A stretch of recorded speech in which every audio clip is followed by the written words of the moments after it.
1960s Japan, full swing in what's now called the Japanese miracle. They are rebuilding fast and rising faster, eventually becoming the world's second largest economy. Sure, there was civil unrest after Japan locked in a military alliance with the US with the revised treaty, but they kept moving forward, hosting the '64 Olympics, increasing life expectancy among its population, and manga, it was swelling.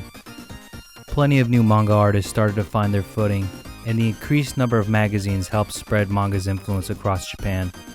Let's look back on what series most readers likely had their hands on as we go through the top 5 manga of the 1960s.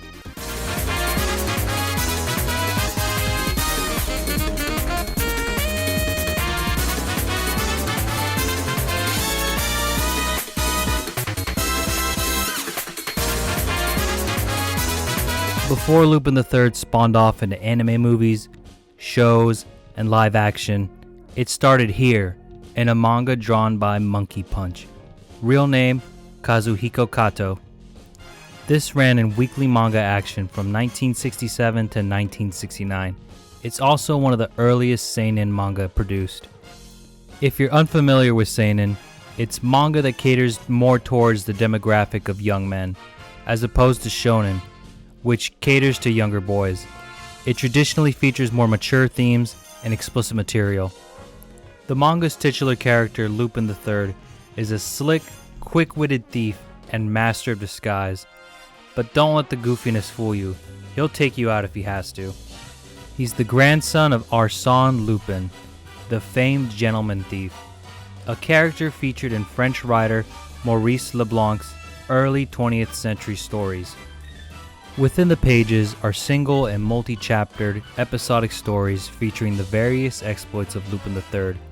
These often feature Lupin hunting for priceless items, tackling corrupt organizations, and occasionally even being recruited by the government for dangerous missions. Hot on his heels is the ever-determined Inspector Zenigata, an Interpol officer whose sole goal is to capture Lupin and make him pay for his crimes.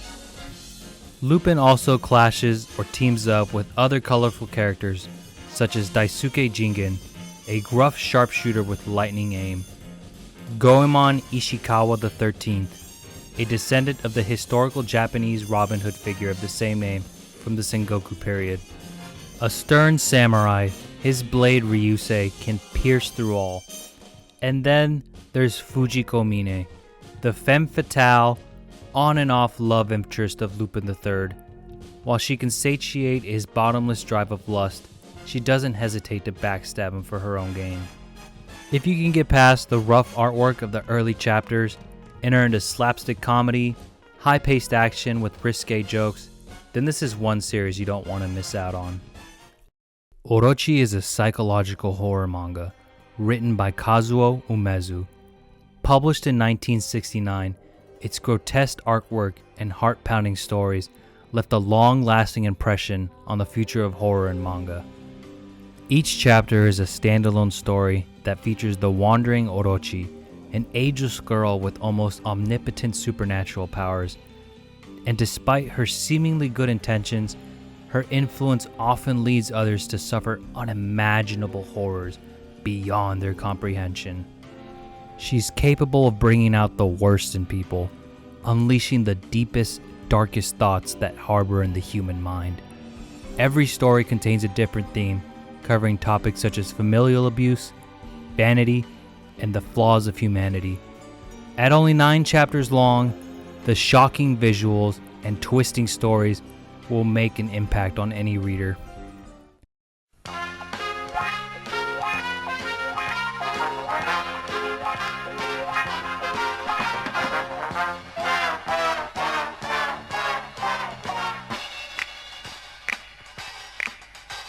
A media powerhouse like Dorimon has generated over $5 billion in revenue since its inception. The merchandising alone has helped build it into an iconic piece of IP. Created by legendary manga artist Hiroshi Fujimoto, it debuted as the Dorimon manga in multiple children's magazines in December of 1969, so it just barely makes this list. The stories center on Dorimon, a robotic cat sent to the past by Seiwashi Nobi to assist his ancestor Nobita Nobi in making the right decisions to improve his future family's legacy. Nobita is a dim-witted, unathletic, and overall unlucky kid. It's going to take a lot of work to get him onto the path of success. Luckily, Dorimon is equipped with hundreds of different gadgets from his bottomless front pouch that he uses to help Nobita on their daily adventures. Supporting characters include Yan, the neighborhood bully, Tsuneo, the annoying rich kid, and the kind-hearted Shizuka, Nobita's love interest whom he hopes to make his future wife. Dorimon has become an important cultural figure not just in Japan, but all across Asia as well.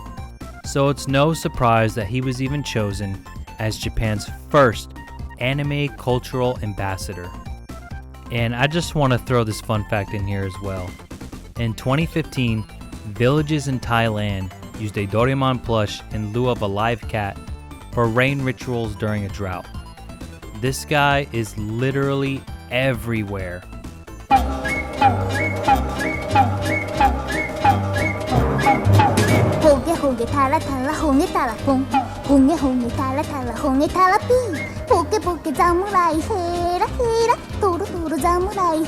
Doro, another manga created by the godfather of manga himself, Osamu Tezuka.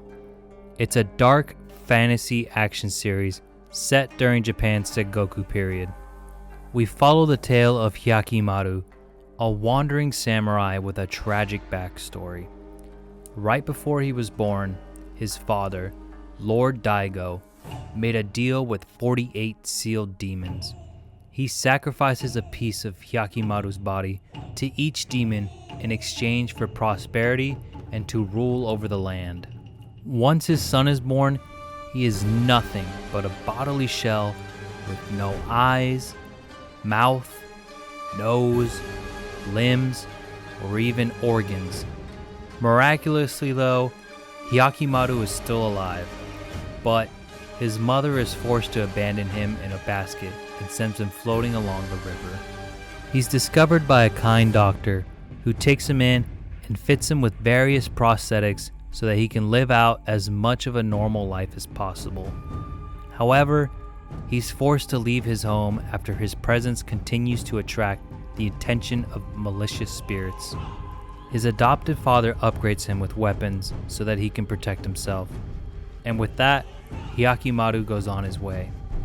While traveling, he hears a mysterious voice tell him that if he wishes to regain his body parts, then he must vanquish the demons they were sacrificed to. Across his journey, he meets a young orphan thief called Doro, who attaches himself to Hyakimaru's adventure and remains undeterred over the dangers he goes through. Tezuka truly dug deep here. Doro explores identity, loss, and the cost of ambition.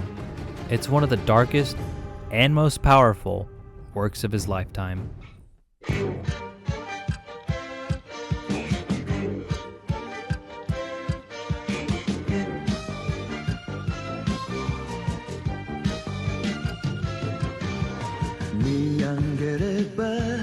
In 1968, writer Asao Takamori, real name Iki Kajiwara, and artist Tetsuya Chiba put out one of the most influential sports dramas to ever be published in manga, Ashida No Joe. Joe Yabuki is a delinquent with no real goals in life, roaming through the slums of Tokyo. Living on the streets and in and out of jail, there's no hope for a positive future for him. This all changes, however, when he's taken under the wing of Donpei Tange, a former boxing coach who sees potential in Joe's natural fighting instincts. Hesitant at first, Joe eventually decides to train under him after he realizes that working towards something finally gives meaning to his life. Joe rises up through the boxing world, weathering the physical and mental toll it takes on him. His story is one that is truly human. He's a man that just doesn't know how to quit. No matter how many times he gets knocked down, he will get back up every single time. That's a trait that anyone can admire, and it's something that we all strive to have inside ourselves. Ashida No Joe is a cultural touchstone that has influenced countless manga artists and anime animators.